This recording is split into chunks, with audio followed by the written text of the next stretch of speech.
Morning children. మనం 10th class last జనవరిలోనే start చేశాం కదా. మనం 1-2 లెసన్స్ గురించి చెప్పుకున్నాం. ఫస్ట్ లెసన్ ఏంటి, అసలు లెసన్ నేమ్స్ అలా గుర్తున్నాయో మనం చెప్పుకున్నటువంటి లెసన్స్. ఫస్ట్ లెసన్ ఏంటి, బరస్తే బాగుంది. సెకండ్ లెసన్ ఏంటది, ఈద్గా అంటే చదివిన గుర్తుంది కానీ ఏదో పుస్తకం పట్టినప్పుడే గుర్తుంటుంది, తర్వాత గుర్తుండదు అంటారా, అట్లా అనుకోకూడదమ్మా. చూడండి, ఇప్పుడు చెప్పినటువంటి క్లాస్ మనం మీరు ఫస్ట్ లెసన్ సెకండ్ లెసన్ బాగా రివిజన్ చేయించాము, చదివించాము. అయినప్పటికీ ఈ సెలవులు అనేది అధికంగా రావడం వల్ల మర్చిపోయి ఉంటాము. ఒక్కసారి ఫస్ట్ లెసన్ రివైజ్ చేసుకున్నాము. ఈ చేసేటప్పుడు మీరు ఖచ్చితంగా జాగ్రత్తగా కూర్చొని ఉండాలి. పెన్ను పుస్తకం మళ్ళీ దగ్గర పెట్టుకోండి. మీరు రాసుకుని క్లాస్ జరిగేటప్పుడు ఏమైనా మీనింగ్స్ అవి రాసుకోవడం మర్చిపోతే కనుక అవి ఫుల్ ఫిల్ చేసుకోండి. మళ్ళీ ఈ లెసన్ మళ్ళీ నాతో చెప్పించకుండా ఉండేటట్టు చూసుకోవాలి. మీకు ఏమైనా ఈ లెసన్ వినేటప్పుడు డౌట్లు వచ్చాయనుకోండి, ఒక పెన్ను పేపర్ తీసుకొని రాసుకోండి. నెక్స్ట్ క్లాస్ వచ్చినప్పుడు లేకపోతే స్కూల్ ఓపెన్ అయిన తర్వాత నేను మీ ఎదురుగా ఉన్నప్పుడు అప్పుడు ఏమైనా డౌట్స్ ఉంటే ఆ రోజున అడుగుతున్నాను. ఓకేనా? మీరు చెప్పేటప్పుడు జాగ్రత్తగా వినండి. ఓకే, మళ్ళీ ఫస్ట్ నుంచి మీకు చెప్పుకుంటూ వస్తున్నాను. మళ్ళీ చెప్పిన లెసన్ నేను క్లాస్లో ఉన్నప్పుడు ఏ విధంగా అయితే చెప్పానో అది మీకు అలా మైండ్లో తిరుగుతూ ఉండాలి. అట్లా అర్థమైతేనే మీకు లెసన్ అర్థమైనట్టు, లేకపోతే అర్థం కాదు.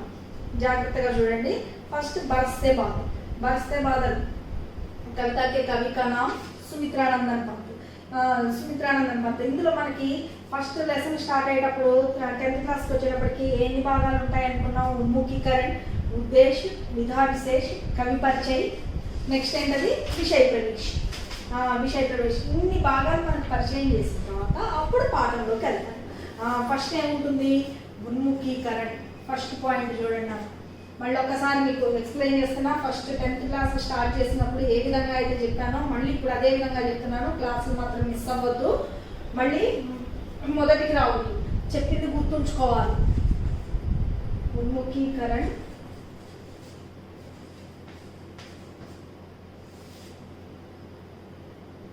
నెక్స్ట్ ఉద్దేశ్,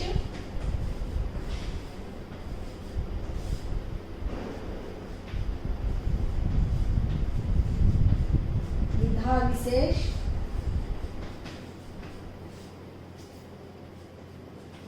कवि परिचय,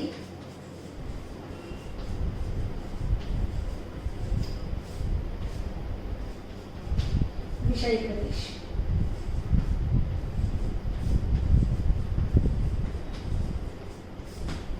ఓకే, ఫస్ట్ ఉన్ముఖీకరణ అంటే మనకి ఇచ్చినటువంటి పాఠం ఏదైతే ఉందో ఆ పాఠానికి సంబంధించినటువంటి అంశాన్ని ఏదైనా సరే, ప్రకృతి గురించి చెప్తున్నాడు అనుకోండి, ప్రకృతి గురించి ఏదో చిన్న అంశాన్ని తీసుకొని దాన్ని మనం పరిచయం చేయడం జరుగుతుంది. ఈ ఉన్ముఖీకరణలో ఇచ్చినటువంటి పోయం కావచ్చు, లేదా స్టోరీ కావచ్చు, ఏదైనా సరే మనకి ఎగ్జామ్లో రాదు. ఓకేనా? అది తెలుసుకొని వదిలేయటం అంతే. చదివినా చదవకపోయినా దీనికి మాత్రం అంత ఇంపార్టెంట్ అనేది ఉండదు. నెక్స్ట్ ఉద్దేశం. ఇక మనకి ఈ పాఠం ఇవ్వడానికి గల ఉద్దేశం ఏంటి అనేది మనకి ఉద్దేశంలో తెలియజేస్తారు. కొన్ని లెసన్స్కి ఉద్దేశం నేర్చుకోవాల్సి ఉంటుంది, కొన్ని వాటికి అవసరం లేదు. అంటే ఆ లెసన్ బట్టి టీచర్ చెప్పే విధానాన్ని బట్టి చదవాలి అనుకున్నప్పుడు చదవాలి అని అది ఇంపార్టెంట్ అన్నప్పుడు నేను మీకు వినిపిస్తాను. అందులో ఎక్కడి నుంచి ఎక్కడ చదవాలి ఏంటి అనేది కూడా చెప్తాను నేను మీకు. అలా వచ్చినప్పుడు దాన్ని టిక్ చేసుకుంటారు కానీ అప్పుడు చదువుతారు కానీ. విధా విశేష అంటే ఇది అసలు ఈ దేని గురించి చెప్తున్నాడు, ఇందులో ఉండేటటువంటి భావాలు ఏంటి, అది దేని గురించి వివరించి చెప్పబడుతుంది అనేటటువంటిది విధా విశేషలో ఉంటుంది. ఇక కవి పరిచయం. ఈ పాఠం రాసినటువంటి ప్రతి ఒక్క పాఠంలో మీకు 9th క్లాస్ వరకు, 7th, 6th, 7th, 8th, 9th వరకు కూడా ఏ పాఠం వచ్చినా ఓన్లీ పోయం వస్తేనే, పోయిటరీ దానికి సంబంధించింది అయితేనే కవి ఉండేవాడు, ఆ కవి పరిచయం చదివేవాడు. కహానీలకి వాటికి కవులు ఉండేవాళ్ళు కాదు, వాటిని చదవాల్సిన అవసరం కూడా ఉండేది కాదు. కానీ 10th వచ్చేటప్పటికి మీకు మొత్తం ఉన్నది 12 లెసన్లు ఉన్నాయి. 12 లెసన్లకి 12 మంది కవులు ఉంటారు. అర్థమైందా? 12 మంది కవులు ఉంటారు. కాకపోతే ఇందులో 10th ఏంటంటే 6th లెసన్కి కవి లేడు, ఇంకోటి 11th లెసన్కి కవి. ఈ 2 లెసన్లకి కవులు లేడు. కవులు లేకపోయినప్పటికీ మీకు 12 మంది కవులు అవుతారు. ఎందుకంటే 7th లెసన్కి వచ్చేటప్పటికి 2 కవులు ఉన్నారు. మళ్ళీ 10th లెసన్ వచ్చేటప్పటికల్లా 2 కవులు ఉన్నారు. అంటే ఇక్కడ లేనటువంటి 2 అక్కడ 2 ఫిల్ అయిపోయారు. అంటే 12 మంది కవులు ఉన్నారు. అంటే ప్రతి ఒక్క కహానికి, ప్రతి ఒక్క పద్య భాగానికి, ప్రతి ఒక్కదానికి కూడా కవి పరిచయం పర్ఫెక్ట్గా నేర్చుకోవాలి. కవి పరిచయం నేర్చుకుంటే ఈ కవి పరిచయానికి ఒక్కదానికే 4 మార్క్స్.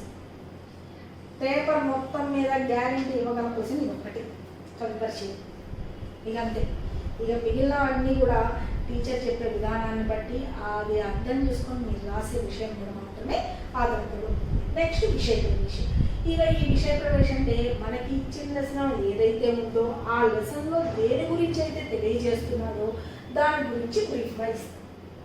ఇచ్చిన తర్వాత నుంచి మనకి లెసన్ స్టార్ట్ అవుతుంది. ఇప్పుడు చూడండి, ఉన్ముఖీకరణ అవసరం లేదు, ఇందులో ఉద్దేశం అవసరం లేదు, విధా అవసరం లేదు. కవి పరిచయం నుంచి చూడండి. అంతకుముందు మనం చెప్పుకున్నదే అయినప్పటికీ మళ్ళీ ఇంకొకసారి చెప్తున్నాను చూడండి. कवि का नाम सुमित्रानंदन पंत। प्रकृति के बेजोड़ कवि माने जाने वाले सुमित्रानंदन पंत का जन्म सन 1900 में अल्मोड़ा में हुआ। साहित्य लेखन के लिए इन्हें साहित्य अकादमी, सोवियत रूस और ज्ञानपीठ पुरस्कार दिया गया। इनकी प्रमुख रचनाएं वीणा, ग्रंथि, पल्लव, गुंजन, युगांत, ग्राम्य, स्वर्ण किरण, कला और गूढ़ा चांद तथा चिदंबरा आदि। इन्हें चिदंबरा काव्य संकलन पर ज्ञानपीठ पुरस्कार से सम्मानित किया गया। इनका निधन सन 1977 में हुआ। ప్రకృతికే బెజోడ్ కవి. బెజోడ్ కవి అంటే ఏంటి? సాటి లేనటువంటి, అతని అంటే ప్రకృతి గురించి వర్ణించడంలో అతని కథనే గొప్ప, అతన్ని మించినట్టు చెప్పేటటువంటి కవి ఇంకొకటి లేడు అన్నట్టు. అట్లా ప్రకృతి గురించి వర్ణించగలిగినటువంటి కవి ఎవరు? సుమిత్రానందన్ పంత్. సుమిత్రానందన్ పంత్ का जन्म 1900 సంవత్సరంలో ఎక్కడ జన్మించాడు? అల్మోడాలో జన్మించాడు. ఇతనికి సాహిత్య లేఖన్ కే లియే, సాహిత్య రచనలు చేసినందుకు సాహిత్య అకాడమీ పురస్కారం లభించింది. సోవియత్ రూస్, రూస్ అంటే రష్యా, సోవియట్ రష్యా వాళ్ళు ఇతన్ని పురస్కరించారు. మరియు దాంతోపాటు జ్ఞానపీఠ పురస్కారం కూడా లభించింది. జ్ఞానపీఠ పురస్కారం ఎవరి? మంది. ఈయనకి ప్రముఖ రచన, ఈయన యొక్క ప్రముఖ రచనలు ఏమిటవి? वीणा, ग्रंथि, पल्लव, गुंजन, युगांत, ग्राम्य, स्वर्ण किरण, कला और गूढ़ा चांद तथा चिदंबरा आदि। इन्हें चिदंबरा काव्य संकलन पर ज्ञानपीठ पुरस्कार से सम्मानित किया गया। ఈయన రాసినటువంటి రచనలు ఎన్నో ఉన్నాయి. ఇప్పుడు మనకి ఇచ్చినటువంటి ఇక్కడ వీణా, గ్రంథి, పల్లవి అనేటటువంటి రచనలన్నీ కూడా చాలా ఫేమస్ అయినటువంటి రచనలు. ఈ ఫేమస్ అయినటువంటి రచనల్లో చిదంబర అనేటటువంటి రచన ఏదైతే ఉందో ఆ రచన ఎక్కువగా గుర్తింపు పొందింది. ఆ గుర్తింపు పొంది మన ప్రభుత్వం ఏం చేసింది? జ్ఞానపీఠ పురస్కారం ఇచ్చి అతన్ని సన్మానించింది. అంతేకాకుండా ఇతను నిధనం ఏంటి? మృత్యు, మరణ్ ఎప్పుడు? 1977. ఇప్పుడు చెప్పండి.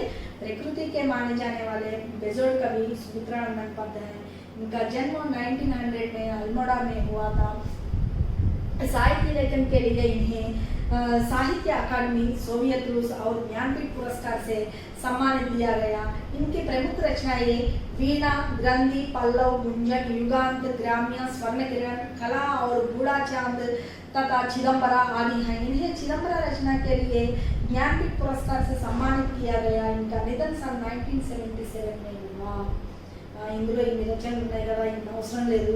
ఒక 2 రాస్తాను లేకపోతే 3 రాస్తాను టీచర్ అంటే కుదరదు. ఇందులో ఇచ్చినటువంటి కవి పరిచయం ఎలా అయితే ఉందో అలా యాజిటీస్ రాస్తేనే మీకు 4 మార్క్స్ వస్తాయి. ఓకేనా? మొత్తం చదవాలి. ఇందులో మాత్రం ఏది వదిలిపెట్టకూడదు. ఫుల్గా ప్రిపేర్ అవ్వాలి. ఓకే? కవి పరిచయం బెజోడ్ కవి అంటే ఏంటి? సాటి లేనటువంటి. ఓకేనా? నెక్స్ట్ ఇక విషయ ప్రవేశం. విషయ ప్రవేశం ఏం చెప్పుకున్నాం? మనకి ఇచ్చినటువంటి పాఠంలో దేని గురించి అయితే చెప్తున్నాడు, మనకి ఇచ్చినటువంటి పాఠంలో దేని గురించి అయితే చెప్తున్నాడో ఆ పాఠాన్ని దేని గురించి అయితే చెప్తున్నాడు దాని గురించి బ్రీఫ్గా ఇస్తాడు. అంటే ఇప్పుడు మనకి ఇచ్చినటువంటి పాఠం పేరేంటి? పరిస్థితి పాఠం. పరిస్థితి పాఠంలో దేని గురించి చెప్తున్నాడు? వర్ష ఋతువు. అంటే ఇందులో వర్ష ఋతువు గురించి చెప్తున్నాడు. అక్కడ పరిస్థితి అంటేనే అర్థమైపోతుంది. वर्षा ऋतु हमेशा सबकी प्रिय ऋतु रही है। वर्षा के समय प्रकृति की सुंदरता देखने लायक होते हैं। पेड़ पौधे, पशु पक्षी और मनुष्य खुशी से झूम उठते हैं। इसी सौंदर्य का वर्णन यहाँ प्रस्तुत किया गया है। वर्षा ऋतु हमेशा सबकी प्रिय ऋतु है. सबकी ప్రియ ఋతువు ఎందుకు వర్ష ఋతువుని అందరూ ఇష్టపడతారు. ఎందుకు? అప్పటి వరకు వేడి అంటే ఎండాకాలం ఉంటుంది. ఎండాకాలం అయిపోగానే చల్లటి కాలం, మంచిగా చల్లటి గాలి వీస్తూ వాన పడుతూ ఉంటే ఆహా ఎంత బాగుంది అని చెప్పి వాతావరణాన్ని ఆహ్లాదిస్తూ ఉంటాం. అంతేకాకుండా మనమే కాదు, ఎక్కువగా వానాకాలం రాగానే సంతోషపడేటటువంటి వాళ్ళు ఎవరు? అన్నదాత. అన్నదాత అంటే ఎవరు? మన రైతు. ఆ రైతు మంచిగా ఉంటేనే మనమంతా మంచిగా ఉంటాం. అంతేకాకుండా ఈ ప్రకృతి సమయంలో ఈ వాన వచ్చినటువంటి వానాకాలంలో ప్రకృతి యొక్క అందచందాలని వర్ణించడానికి వీలుండదట. ప్రకృతికి సుందరత దేఖనే లాయక్ హోతే హై. ప్రకృతి యొక్క అందం వర్ణించడానికి వీలు అనేది ఉండదు. ఈ వానాకాలంలో ఏవేవి మనసును పులకరింపజేస్తాయట? పేడు పౌదే, మొక్కలు, చెట్లు, పశువులు, పక్షులు और मनुष्य और मानव. మనిషి ఖుషీ సే జూమ్ ఉడితే హై. వీళ్ళ యొక్క మనసట ఆనందంలో మునిగిపోతూ వీళ్ళ మనసు ఊగుతూ ఉంటుందట. ఇసి సౌందర్యక వర్ణన ప్రస్తుత కియా గయా హై. మనకి పేడు పౌదే, పశుపక్షి और మనిషి వీళ్ళందరి యొక్క మనసు ఊగుతూ ఉంటుందని చెప్పాడు కదా. అది ఎలా ఉంటుంది, ఆనందంతో ఎలా విహరిస్తూ ఉంది అనేటటువంటి విషయాన్ని మనకు తెలియజేసినటువంటి కవి ఎవరు? సుమిత్రానందన్ పంత్. సుమిత్రానందన్ పంత్ ప్రసిద్ధి చెందినటువంటి దేనికి? ప్రకృతికే బెజోడ్ కవి. ఫస్ట్ పోయిం చూడండి. झम झम झम झम मेघ बरसते हैं सावन के, चम चम चम गिरती बूंदें तरुओं से छलके, चम चम बिजली चमक रही रे उनमें घन के, तम तम दिन के तम में सपने जगते मन के. ఇక్కడ జమ్ జమ్ జమ్ జమ్ అనేది ఏంటది? సౌండ్ మాత్రమే. మేఘ బరస్తే హై సావన్ కే. సావన్ అంటే ఏంటి? ఇక్కడ సావన్ అంటే ఏంటి? సావన్ అంటే శ్రావణ మాసం. మేఘాలు ఎప్పుడు వర్షిస్తాయి? శ్రావణ మాసంలో వర్షిస్తాయి. సావన్ శ్రావణ మాస్. సావన్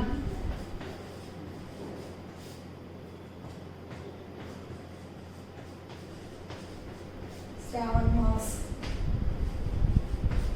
నా ఇదైనా వాడచ్చు, లేకపోతే ఇదైనా వాడచ్చు, ఏదైనా వాడచ్చు. శ్రావణ మాసమే. సావన్ అంటే ఏంటి? శ్రావణ మాసంలో. శ్రావణ మాసంలో మనకి వానాకాలం ఎప్పుడు స్టార్ట్ అవుతుంది? శ్రావణ మాసం, ఆషాఢం, శ్రావణం అట్లా స్టార్ట్ అవుతుంది. శ్రావణ మాసంలో మేఘం ఎలా వర్షిస్తూ ఉంటుందట? ఎలా వర్షిస్తుంటుంది? సౌండ్ ఎలా ఇచ్చాడు మనకి? జమ్ జమ్ బరస్తే హై. సావన్ మాస్ మే మేఘ జమ్ జమ్ బరస్తే హై. చమ్ చమ్ గిర్తే బూందే తరువం సే చన్కే. ఆ వర్షించినటువంటి చినుకులు ఎలా పడతాయి? డైరెక్ట్గా వచ్చి భూమి మీద పడతాయా? కాదు కదా.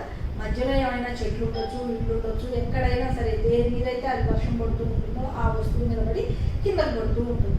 అలాగే ఆ వర్షం పడేటప్పుడు చెట్లు ఉన్నాయి కదా, చెట్లకు ఆకులు ఉంటాయి కదా, ఆ ఆకుల మీద పడినటువంటి ఆ చినుకు అలా ఆకు మీద ఆగిపోయి అది ఎలా వస్తుందట?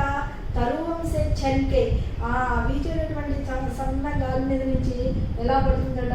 కిందకి టప్ టప్ అని పడుతుంది. మనం తెలుగులో టప టప అని చెప్పి సౌండ్ చెప్తాం, కానీ హిందీలో ఏమిచ్చాడు? చమ్ చమ్ చమ్ అని ఇచ్చాడు సౌండ్. ఆ చెట్ల మీద ఆకుల మీద ఆగినటువంటి వాన చినుకులు ఎలా పడతాయట? ధర్తీ పర్ గిర్తీ హై. ఎలా? ఏ సౌండ్ చేసుకుంటూ? చమ్ చమ్ చమ్ చమ్ అని చెప్పి సౌండ్ చేసుకుంటూ ధర్తీ మీద, భూమి మీద పడుతూ ఉంటాయి. చమ్ చమ్ బిజిలీ చమక్ రహీరే ఉర్మే ఘన్కే. బిజిలీ అంటే ఏంటి? కరెంట్. అసలు మనకు కరెక్ట్ మీనింగ్ అయితే కరెంట్. చమక్ రహీరే ఉర్మే ఘన్కే. ఉర్ర అంటే ఏంటి? హృదయం. ఇక్కడ ఉర్ర అంటే ఏంటి? హృదయం. ఘన్ అంటే మేఘం. మేఘం అంటే దట్టంగా పట్టి ఉన్నటువంటి మేఘం. అంటే వాన వచ్చే ముందు మేఘాలు నల్లగా కమ్ముంటాయి చూడండి, అలాంటి మేఘాన్ని ఏమంటారు? ఘన్ అంటారు. అలా ఉన్నటువంటి మేఘము ఎలా? బిజిలీ చమక్ రహీరే ఉర్మే ఘన్కి. అలా ఉన్నటువంటి మేఘము ఏక్ దూసరేకో టకరాకర్ అంటే ఒకదానికి రాసుకొని ఏమవుతుంది? ఒక పెద్ద సౌండ్ వస్తుంది. ఆ సౌండ్ వచ్చినప్పుడు ఏమవుతుంది? అదే దాన్ని మనం ఏమంటాం? ఉరుము అంటాం. ఆ ఉరుము వచ్చినప్పుడు ఏమవుతుంది? మెరుపు వస్తుంది. ఆ మెరుపుని ఇక్కడ ఏమన్నాడు? బిజిలీ అని చెప్పాడు. బిజిలీ అంటే ఏంటి? మన కరెంటు. కరెంట్ ఎలా ఉంటుంది? మనం స్విచ్ వేసి ఆపినప్పుడు ఇలా మిడుకు అనుకుంటూ వస్తూ ఉంటుంది, పోతూ ఉంటుంది. అదేవిధంగా ఆ మెరుపు కూడా ఎలా ఉంటుంది? दो मेघों एक दूसरे के टकरा कर गर्जन करते हैं और उनके गुर में हृदय में बिजली उत्पन्न होते हैं. ओके. तम तम दिन के तम में सपने जगते मन के. ఆ సమయంలో మానవుడు ఆనందాన్ని వ్యక్తం చేసుకుంటూ, ఆనందాన్ని తెలియజేసుకుంటూ, తమ్మంటే ఏంటి? చీకటి, అంధకారం. ఆ చీకట్లో పగటిపూట మానవుడు మేలుకుతో ఉండి ఏ విధమైనటువంటి కలలు కంటూ ఉంటాడు, పగటిపూట మానవుడు ఏ విధమైనటువంటి కలలు కంటూ ఉంటాడో అంటే పగటిపూట మబ్బు పట్టింది అనుకోండి, ఆ సమయం అంతా ఎలా మారిపోతుంది, అంధకారమయంగా మారిపోతూ ఉంటుంది. అంధకారమయంగా మారిపోయినప్పుడు మానవుడికి కూడా మనసు ఈ వానాకాలంలో ఎలా ఉంటుందని చెప్పుకున్నాం, మంచిగా హ్యాపీగా ఉంటుందని చెప్పుకున్నాం. ఆ హ్యాపీగా ఉన్నప్పుడు రాత్రిపూట అనేటటువంటి కళలు ఏవైతే ఉన్నాయో ఆ కళల్ని మానవుడు ఎప్పుడు కంటాట, వానాకాలంలో పగటిపూటే ఆనందంతో కళలు కనుక్కుంటాడు. అర్థమైందమ్మా? ఒకసారి చూడండి, सावन मास में मेघ झमझम बरसते हैं. फस्ट 4 लाइन्स की मीनिंग చెప్తున్నాను, భావం చెప్తున్నాను, చూసుకోండి. सावन मास में मेघ झमझम बरसते हैं. बरसने वाले बिंदुओं तरुओं से छनकर धरती पर गिरती है. तरुओं से छनकर धरती पर गिरती है. ఆ నీటి యొక్క బిందువులు దేని మీద అవుతాయి, ఆ చెట్ల ఆకుల మీద ఆగి ధర్తీ పర్ గిర్తీ హై. ధర్తీ పర్ గిర్తీ అంటే భూమి మీద తిరిగి మళ్ళీ అవే పడుతూ ఉంటాయి. అది మనం సౌండ్ కూడా రాసుకోవాలనుకోండి, ఆ సౌండ్ కూడా రాస్తాను టీచర్ అంటారు అనుకోండి, అలాంటప్పుడు ఎలా రాస్తారు, बरसने वाले बूंदों तरुओं से छनकर धरती पर चम चम कर गिरती है, అలా కూడా రాసుకోవచ్చు. चमचम बिजली चमक रही है उनमें घन के. आसमान में बरसने के समय में आसमान में चारों ओर मेघ घने बादल फैलाते हैं. घने बादल एक दूसरे को टकरा कर गर्जन करते हैं और गर्जन के बाद बिजली उत्पन्न होते हैं. उस समय में मानव खुशी से रहते हैं. उस समय मानव अंधकार समय में दिन में सपने जगने लगती हैं.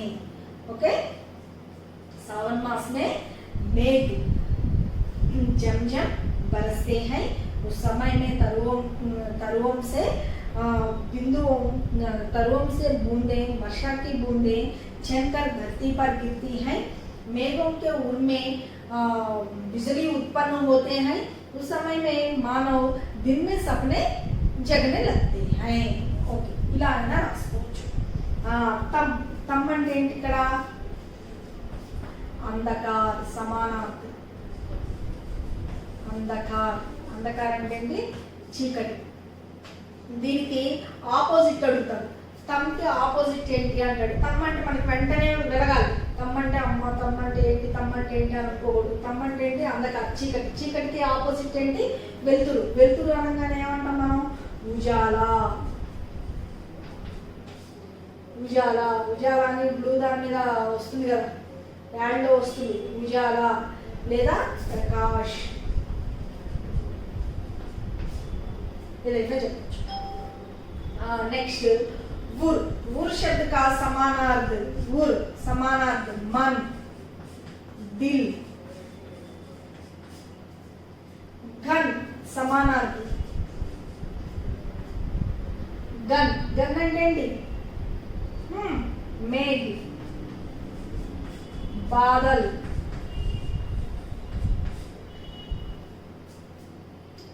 నెక్స్ట్ బిజిలీ అంటే ఏంటి, విద్యుత్.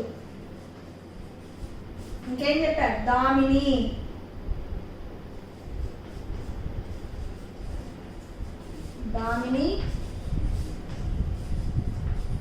విద్యుత్. నెక్స్ట్ సపనా, వచన్ ఏంటి, సపనా వచన్, సపనే.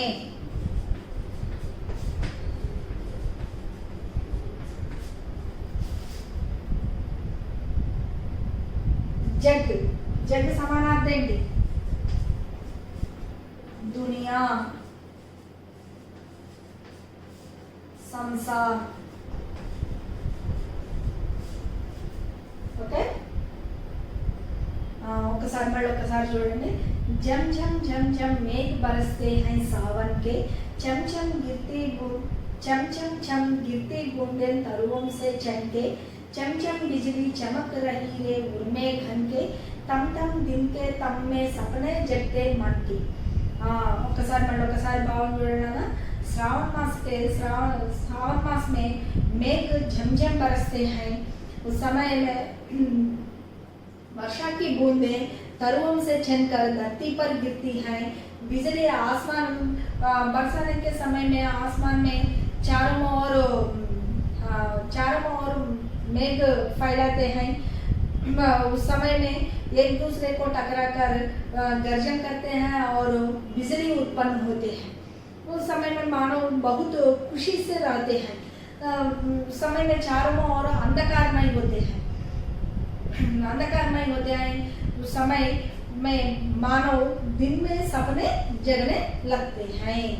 ఓకే, అంటే ఇప్పుడు ఇందులో దేని గురించి తెలియజేశాడు మనకి? ఫస్ట్లో కానీ దేని గురించి చెప్పాడు? విషయ ప్రవేశంలో పేడ్ పౌదే పశు పక్షి ఆరు మానవ అని చెప్పాడు. అంటే ఇందులో మనకి ఇప్పుడు రెండింటి గురించి చెప్పాడు. దేని గురించి చెప్పాడు? దేని గురించి చెప్పాడు? పేడ్ పౌదే గురించి, మానవ గురించి చెప్పాడు. ఓకేనా? పేడ్ పౌదే గురించి, మానవ గురించి చెప్పాడు. అంటే చూడండి, మేఘ బరస్తేనే సావన్కే గిత్తి బూందే తరువు అంటే, తరువు అంటే ఏంటి మీకు చెప్పలేదు. తరువు సమానార్థం ఏంటి? పేడ్, వృక్షు, పాదప్. పాదప్ అని పేరు ఎందుకు వచ్చిందో తెలుసా నీకు? పాదప్ అంటే ఈ చెట్టు ఉంటుంది కదా, ఈ చెట్టు వేర్లు ఉంటాయి కదా, ఈ వేర్ల నుంచి నీటిని గ్రహిస్తూ ఉంటుంది కాబట్టి, అంటే పాదం అంటే అడుగుల భాగాల నుంచి నీటిని గ్రహిస్తూ ఉంటుంది కాబట్టి దానికి పాదప్ అని చెప్పి పేరు వచ్చింది. పేడు, వృక్షు, పాదపు. అంటే ఇక్కడ ఫస్ట్ పాయింట్లో దేని గురించి చెప్పాడు మనకి? పాదపు అంటే ఏంటి? చెట్ల గురించి చెప్పాడు. మనకి విషయ ప్రవేశంలో చెప్పాడు కదా, పేడ్ పౌదే అన్నాడు. అంటే మొక్కలు చెట్లు రెండు వచ్చాయి. తర్వాత దిన్నే సప్నే జగనే లగ్తే హై. ఆ సమయంలో మానవుడు ఏం చేస్తాడట? పగటిపూటనే అంధకారమయం, అంటే నాలుగు వైపులా కూడా మబ్బు పెట్టి ఉండేటప్పటికల్లా అప్పుడు వాతావరణం ఎలా ఉంటుంది? చీకటిగా ఉంటుంది. చీకటిగా ఉండేటప్పటికి మానవుడు ఏం చేస్తాడు? మంచిగా హాయిగా ప్రశాంతంగా కూర్చొని రాత్రి కూడా కనాల్సినటువంటి కళలని పగటిపూటనే కంటూ ఉంటాడు. నెక్స్ట్ పోయింట్, దారులు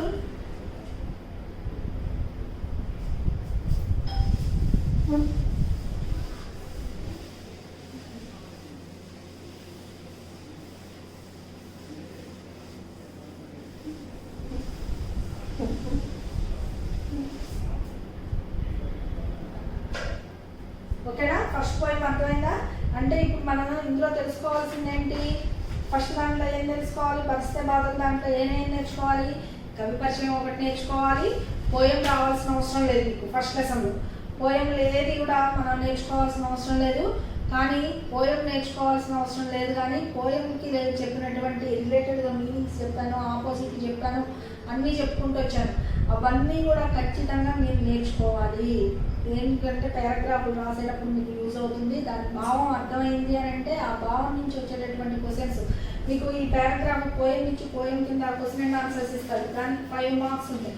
ఆ 5 మార్క్స్ మీరు క్యాచ్ చేయాలి అని అంటే ఇప్పుడు చెప్పినటువంటి భావాన్ని మీరు పర్ఫెక్ట్గా నేర్చుకోవాలి. భావాన్ని నేర్చుకోవాలి. నేను చెప్పినటువంటి సమానార్థం కావచ్చు, ఆపోజిట్ వర్డ్స్ కావచ్చు, వచనం కావచ్చు, ఇతరత్ర ఆ పోయంకి సంబంధించినటువంటివి ఏవైతే చెప్పానో అవన్నీ కూడా మీరు నేర్చుకున్నట్లయితే ఆ పోయం నుంచి పోయం కింద ఇచ్చినటువంటి 5 క్వశ్చన్స్ ఏవైతే ఉంటాయో వాటన్నిటికీ ఉపయోగపడుతుంది. మనం టైం సేవ్ చేసుకునేది మనకు తెలిసినటువంటి పోయం నుంచి, నౌన్ పోయం నుంచి. నౌన్ పోయం అంటే ఇప్పుడు మనం జంజం పరిస్తే అని ఇచ్చాడు, మనం పోయం చూడంగానే దాని భావం అర్థమైపోతుంది మనకి. వెంటనే డైరెక్ట్గా ఏం చేయాలి? అప్పుడు మనం పోయం చదువుకోకూడదు. ఫస్ట్ క్వశ్చన్స్ చదువుకొని డైరెక్ట్గా మనకు భావం వచ్చింది కదా, ఎలాగో ఆ భావానికి సంబంధించి ఆ క్వశ్చన్కి సంబంధించి మనకి భావంలో మనం చదువుకున్నటువంటి భావంలో ఏ లైన్ అయితే యాడ్ అవుతూ ఉంటుందో, ఏ లైన్ అయితే దానికి అటాచ్ అయి ఉంటుందో, దానికి సంబంధించినటువంటి లైన్ ఏదైతే ఉంటుందో దానికి ఆన్సర్ అదా కాదా అని 1-2 సార్లు చదువుకొని క్వశ్చన్ చదువుకొని డైరెక్ట్గా ఆన్సర్ రాసేటట్టు ఉండాలి. అలా వచ్చినప్పుడు మాత్రమే మీకు ఈ లెసన్ అర్థమైనట్టు. అంటే ఫస్ట్ ఇప్పుడు మీరు రేపు చదువుకోవాల్సినటువంటిది ఏంటది? కవి పరిచయం ఒకటి చదవాలి, హోంవర్క్ కవి పరిచయం ఒకటి చదవాలి, ఫస్ట్ పోయం భావ చదవాలి. ఫస్ట్ పోయం కంప్లీట్గా చదవాలి. కంప్లీట్గా అంటే అందులో వచ్చేటటువంటి భావం, సమానార్థ బిట్ పార్ట్ మొత్తం కూడా ఇందులో చదవాల్సిందే.